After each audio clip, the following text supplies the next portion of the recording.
República Bolivariana de Venezuela. Gaceta Oficial, martes 11 de noviembre de 2025.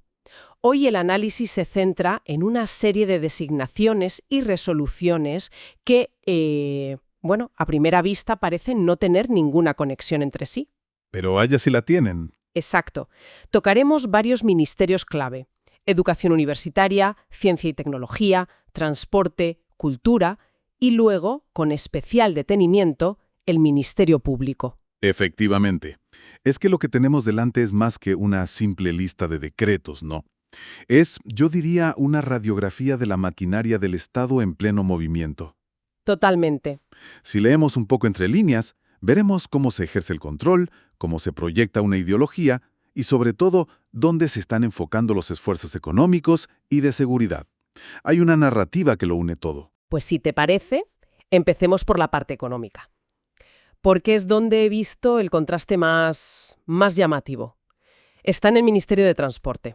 Sí. Por un lado, se da luz verde a una empresa privada, Aeromed Servicios Aéreos, para operar como taxi aéreo durante 5 años. Ah. Una Cessna, con base en Charallave, para vuelos nacionales e internacionales. Un permiso muy detallado, por cierto. Se especifica el modelo de la aeronave, el aeropuerto base y, ojo, muy importante, se exige que la mayoría del patrimonio y el control de la empresa estén en manos venezolanas. Claro. O sea, es el Estado regulando y permitiendo que un actor privado ocupe un nicho de mercado muy específico. El transporte aéreo ejecutivo o de emergencia, por ejemplo. Exacto. Vale, hasta ahí todo normal. Pero es que en la misma Gaceta nos encontramos con un movimiento radicalmente opuesto en una empresa pública, el Sistema Integral de Transporte Superficial, SITSA. Lo de SITSA. Y aquí los números son de no creer. Se aprueba un aumento de capital social que va desde, literalmente, 0,4 décimas de bolívares. Que es nada. Es una cifra simbólica. Sí, a 5 millones de bolívares. Es un salto estratosférico. Y la pregunta que cualquiera sería es evidente. Exacto.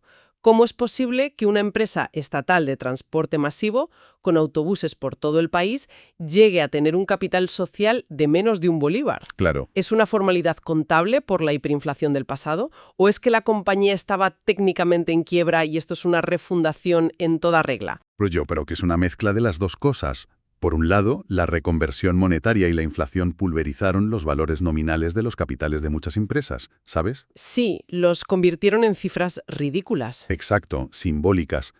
Pero, por otro lado, un capital tan irrisorio sí que refleja un estado de desinversión y de parálisis financiera. Ya. Por tanto, esta inyección masiva de capital, que además se especifica que viene de las utilidades del ejercicio de 2024, no es solo un ajuste contable, es una declaración de intenciones. Es decir, esta empresa es estratégica, vuelve a ser solvente y vamos a reactivarla con fuerza. Y no solo con dinero, es que en la misma asamblea ratifican a toda la junta directiva, con José Gregorio Gómez García como presidente, y se modifica el objeto social de la empresa. Ajá. Ya no es solo transporte público, ahora incluye transporte estratégico, turístico, de mercancías, inversiones y asesoramiento técnico. Esto es clave. ¿Qué significa este cambio en la práctica? Significa que SITSA deja de ser solo una compañía de autobuses para convertirse en un actor económico mucho más versátil. O sea, Con ese nuevo objeto social, puede gestionar las flotas de otras empresas del Estado, como las de la industria petrolera, por ejemplo. Puede entrar en el negocio del turismo, competir en licitaciones consultorías de movilidad urbana o... o incluso asociarse con capital privado para proyectos de logística. La están transformando en un holding de transporte terrestre. Entonces, si juntamos las dos piezas, el taxi aéreo privado y el gigante público terrestre, ¿qué panorama nos queda? ¿Es una política contradictoria? Yo no lo veo contradictorio, fíjate. Lo veo como una estrategia dual muy pragmática. Así. Sí, por un lado, el Estado no tiene la capacidad o el interés en operar en nichos muy especializados como el taxi aéreo, así que lo deja en manos privadas. Pero Bajo una estricta regulación. eso es.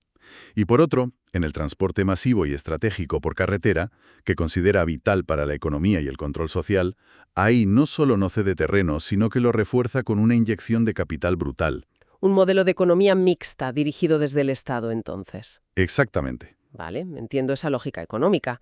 Y esa misma intencionalidad, esa forma de usar las herramientas del Estado para un fin muy concreto, parece que se aplica también en el ámbito ideológico y educativo, por ejemplo en las universidades. Sin duda. Vemos el nombramiento de Jesús Rafael Cabrera y Aide Nava Martínez como representantes del Ministerio ante el Consejo Universitario de la Universidad de Oriente. Un cargo que suena muy administrativo, Muy burocrático. pero que es cualquier cosa menos eso. ¿Por qué? ¿Qué poder real tienen estos representantes en una universidad que, en teoría, es autónoma? Pues es que ahí está la clave del asunto. Estos representantes tienen voz y, lo más importante, voto, en el órgano que toma las decisiones más importantes de la universidad. El presupuesto. La aprobación del presupuesto, la creación de nuevas carreras, la modificación de los planes de estudio, la aprobación de normativas internas. No es un observador, es un actor con poder de decisión. O sea que es la vía directa que tiene el Ejecutivo para influir en las políticas de la universidad desde dentro, Desde dentro, claro. para asegurarse de que se alinean con la visión del gobierno central. Exactamente. Históricamente, estos cargos han sido focos de tensión entre los ministerios y los rectorados, que defienden su autonomía, ¿no? Por eso, nombrar a personas de confianza en esas posiciones es fundamental para la estrategia del gobierno en el sector educativo. Es un mecanismo de control sutil, pero muy, muy efectivo. Y lo vemos reforzado con otro nombramiento, el de Edgar José Díaz Jaramillo como coordinador del Consejo Estadal de Gestión Universitaria en Monagas. Que busca articular esa misma política pero a nivel regional. Sí, sí. Y si hablamos de proyectar una visión, creo que el ejemplo más claro de toda la Gaceta está en el Ministerio de Cultura. ¿Ah, sí? Se crea de la nada una nueva condecoración, la Orden César Rengifo. Esto es fascinante, porque la creación de un premio nunca es un acto inocente. Para nada. Es una forma de decirle a la sociedad, esto es lo que valoramos, este es el tipo de creador que queremos y este es el mensaje que apoyamos. Y la elección de César Rengifo, bueno, es toda una declaración de principios. ¿Quién fue exactamente César Rengifo? La resolución lo describe como un artista comprometido con la justicia social y la identidad nacional. Y se quedan cortos. Rengifo, que vivió entre 1915 y 1980, fue un pintor y, sobre todo, un dramaturgo fundamental del siglo XX venezolano. Ajá. Toda su obra es un teatro de denuncia, un teatro político que explora las luchas campesinas, la explotación petrolera, los conflictos históricos. Recuerdo haber visto una puesta en escena de su obra, El Vendaval Amarillo, y es increíble cómo su crítica a la entrega de los recursos naturales sigue resonando hoy. Vaya. Al crear un premio con su nombre, el Estado no solo honra a un artista, está canonizando una corriente de pensamiento específica, un arte militante, con un claro enfoque social y, como dice la propia resolución, antiimperialista. De hecho, los criterios para recibir la orden lo dejan clarísimo. No basta con ser un buen artista. Se exige, y cito textualmente, coherencia entre la obra y los valores promovidos por César Rengifo Ahí lo tienes. y un impacto sociocultural comprobable, especialmente en comunidades populares. No se va a premiar el arte por el arte. Se va a premiar un tipo de arte con una función social muy concreta y alineada con una narrativa nacional específica. Se establece un consejo de la orden, se diseña la medalla. Es un ejemplo de manual de cómo se utiliza la política cultural para construir hegemonía, para incentivar y dar visibilidad a los creadores que refuerzan el relato oficial. Hemos visto la estrategia económica, la proyección ideológica, pero luego hay detalles que parecen casi una broma. A ver, En el Ministerio de Ciencia y Tecnología hay un aviso oficial para corregir un error en una resolución de hace unas semanas. Se nombró a un tal Liber Varela y ahora se corrige a Liber Videla. ¿cambian la V por la B? No, la V por la D. Varela por Videla, exacto. Y yo me pregunto, ¿de verdad hace falta publicar esto en la Gaceta Oficial? ¿Cambiar una letra en un apellido tiene tanta importancia? Pues, aunque parezca trivial, la tiene toda, y es una ventana a cómo funciona la lógica del derecho administrativo. Explícame eso. La Gaceta Oficial es el documento que da fe pública, que confiere legalidad a los actos del Estado. Un acto administrativo, como un nombramiento, tiene que ser perfecto en su forma. Ya. Un error en un nombre, por pequeño que sea, podría ser motivo para impugnar todas las decisiones que esa persona tome en su cargo en el futuro. Podría declararse la nulidad de sus actos. visto así, tiene todo el sentido. Es la rigurosidad formal llevada al extremo para blindar legalmente las decisiones. Correcto. Demuestra que, por encima de todo, el Estado necesita que su funcionamiento burocrático sea impecable, para que sus acciones sean incontestables. Es el esqueleto que sostiene todo lo demás. Vale, pues de ese esqueleto pasamos al músculo coercitivo. El bloque final y, como prometimos, el más denso. El Ministerio Público. ¿Sí? Hay una avalancha de nombramientos, designaciones y traslados de fiscales por todo el país. Sí. Y tratar de analizar cada nombre individualmente sería inútil. Lo importante aquí es, de nuevo, buscar los patrones. Claro. Eso nos dice en qué tipo de delitos está poniendo el foco el Estado. Pues, revisando la lista, aparecen varias áreas muy específicas.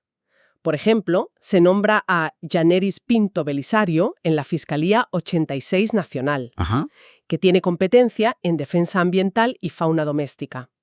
Y a Ronald Ratia Aponte en la Fiscalía 99 Nacional, especializada en terrorismo. Pero hay un nombre que me ha llamado mucho la atención. A ver. Se traslada a un fiscal llamado Gabriel García Márquez, Un nombre curioso, desde luego. a una fiscalía en Caracas con competencia en legitimación de capitales, delitos financieros y económicos y tráfico de materiales estratégicos. Ahí está la clave. Lo de blanqueo de capitales y delitos financieros es más o menos estándar, pero ¿a qué se refieren exactamente con tráfico de materiales estratégicos? Pues a eso. ¿Estamos hablando de coltán, de oro del arco minero, de chatarra industrial? Exactamente de eso. Este nombramiento es quizá uno de los datos más reveladores de toda la Gaceta. Nos dice que una de las mayores preocupaciones del Estado ahora mismo son las economías ilícitas que giran en torno a la extracción y contrabando de recursos minerales y metales. Ya no es solo el narcotráfico. No. El oro de sangre, el coltán, el cobre, todo eso se ha convertido en una fuente de financiación gigantesca para grupos irregulares y en una sangría para el Estado. Crear o potenciar fiscalías dedicadas a esto significa que la política criminal se está adaptando a esta nueva realidad. Entiendo que estos nombramientos señalan esas prioridades. Pero al ver tantos movimientos, tantos traslados de un estado a otro, me pregunto, ¿existe el riesgo de que esta reorganización constante de fiscales genere inestabilidad? ¿No se corre el peligro de interrumpir investigaciones complejas que ya estaban en marcha? Es una pregunta muy pertinente, y la respuesta es que sí, ese riesgo existe. Un caso complejo de corrupción o de crimen organizado puede llevar años construirlo, y cambiar al fiscal a mitad de camino puede ser un revés importante. Claro. Sin embargo, desde la perspectiva de la cúpula del Ministerio Público, el beneficio supera al riesgo. ¿Cuál es ese beneficio? El control y la especialización. Por un lado, estos movimientos masivos permiten colocar a fiscales de máxima confianza en áreas consideradas sensibles o estratégicas. Es una forma de asegurar la lealtad y el cumplimiento de la línea marcada. Entiendo. Y por otro, permite adaptar las instituciones a las nuevas formas delictivas, como hablábamos de los materiales estratégicos. Es una tensión constante entre la estabilidad de los casos en curso y la necesidad de una realineación estratégica de la institución. Y por lo que vemos aquí, ahora mismo la prioridad es la segunda. En definitiva, lo que parecía una simple recopilación de actos burocráticos nos ha mostrado una estrategia económica dual, una clara campaña de proyección ideológica y un mapa detallado de las prioridades en la lucha contra el crimen. Exacto. Una Gaceta Oficial nunca es solo papel. Es el Estado narrándose a sí mismo. Después de examinar estos nombramientos, estas reestructuraciones de capital y la creación de nuevos símbolos culturales, queda una reflexión en el aire. ¿De qué manera el registro minucioso y público de estos actos administrativos en una Gaceta Oficial sirve no solo como un requisito de legalidad, sino como una herramienta de poder para proyectar y consolidar, de forma casi invisible, la visión del Estado en cada rincón de la sociedad, desde la economía hasta la cultura y la justicia?